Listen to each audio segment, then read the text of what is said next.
Lesson number 10 for Tuesday, May 30th. Babylon, the center of sun worship. Sun worship was prominent in Egypt, Assyria, Persia, and certainly Babylon. In his book, The Worship of Nature by James G. Fraser, Volume 1, page 529, he says, "In ancient Babylon, the sun was worshipped from immemorial antiquity." It may seem surprising, but at times, Babylonian sun worship influenced the worship of God's people in the Old Testament. Ezekiel 8:16 says, "And he brought me into the inner court of the Lord's house, and behold, at the door of the temple of the Lord, between the porch and the altar, were about 25 men, with their backs toward the temple of the Lord, and their faces toward the east, and they worshipped the sun toward the east." Second Book of Kings, chapter 23, verse 5 and 11 says, "And he put down the idolatrous priests whom the kings of Judah had ordained to burn incense in the high places in the city of Judah, and in the places round about Jerusalem, them also that burnt incense to Baal, to the sun, and to the moon, and to the planets, and to all the host of heaven.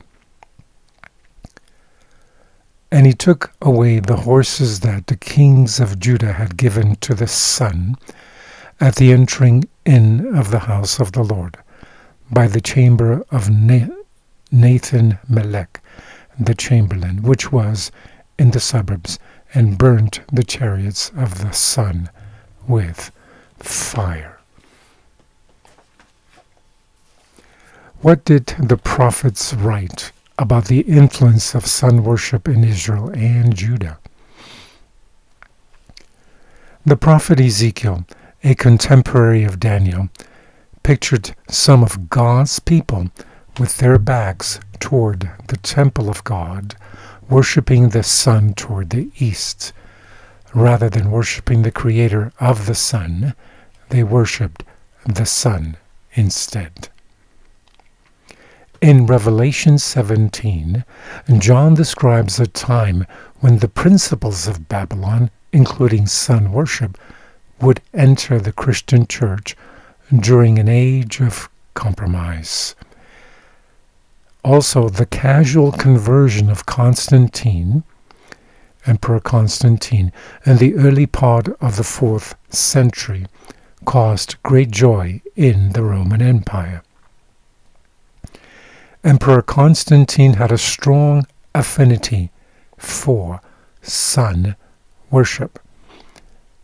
Edward Gibbon, the renowned historian, writes in his book, The History of the Decline and Fall of the Roman Empire, page 12.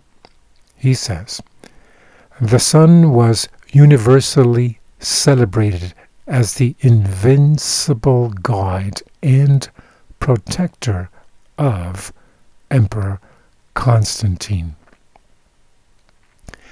Constantine also passed the first Sunday law. Now, this edict stated, "On the venerable day of the sun, let the magistrates and the people residing in the cities rest, and let all workshops be closed." That was the edict of Constantine in AD 321. Now, this was not a law enforcing Sunday observance for all of Constantine's subjects, but it did strengthen the observance of Sunday in the minds of the Roman population. It was in succeeding decades that emperors and popes continued through the state decrees and church councils to establish Sunday as the singular day of worship, which it remains today as well for the majority of Christians. Now, what a powerful example of the hard truth that just because the majority of people believe in something or practice it doesn't make it right. Look around at how prevalent Sunday worship is in Christian churches. What should this fact teach us about how pervasive Satan's deceptions are? Again, as with the state of the dead, what is our only safeguard?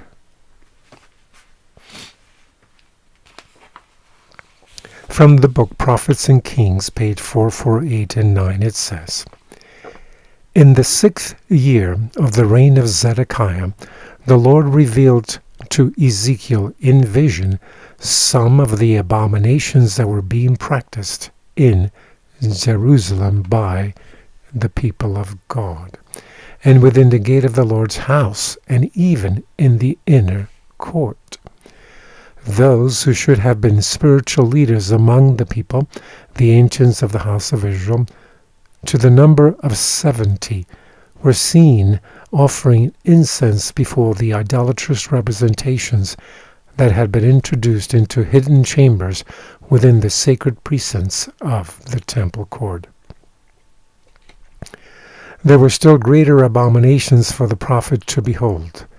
At a gate leading from the outer to the inner court, he was shown women weeping for Tammuz, and within the inner court of the Lord's house, at the door of the temple of the Lord, between the porch and the altar, were about 25 men, with their backs toward the temple of the Lord, and their faces toward the east, and they worshipped the sun toward the east."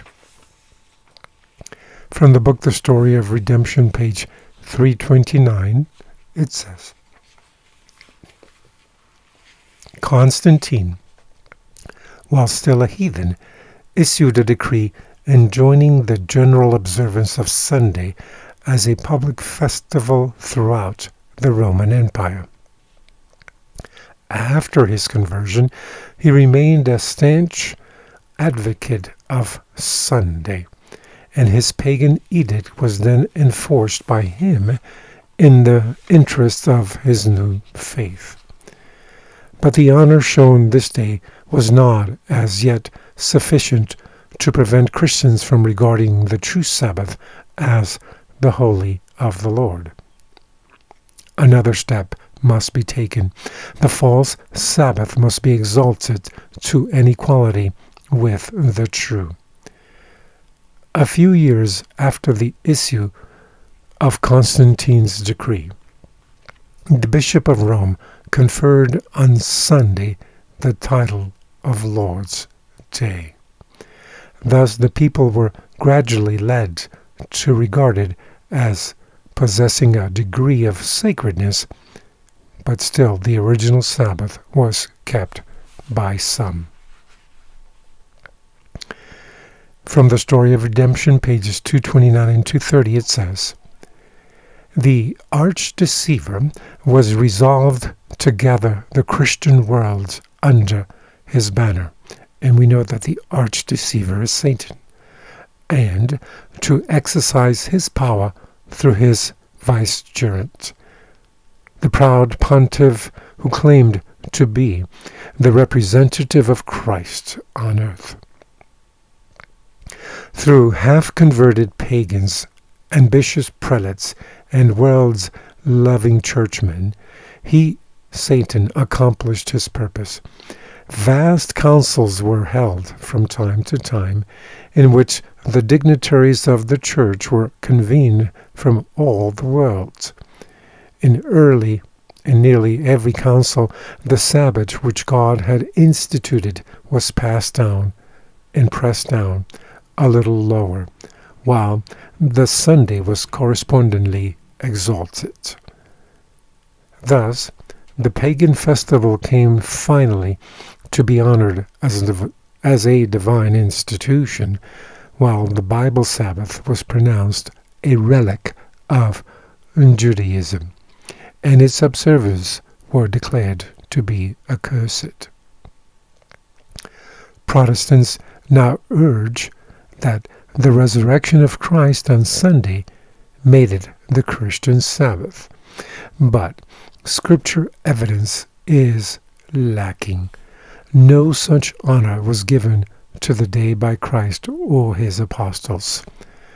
The observance of Sunday as a Christian institution has its origin in that mystery of lawlessness which even in Paul's day had begun its work. Have a blessed day as you resolve to continue observing the day that God instituted for his special worship according to the fourth commandment of the 10 Commandments, the Sabbath day, as opposed to the first day of the week, Sunday. Have a blessed day.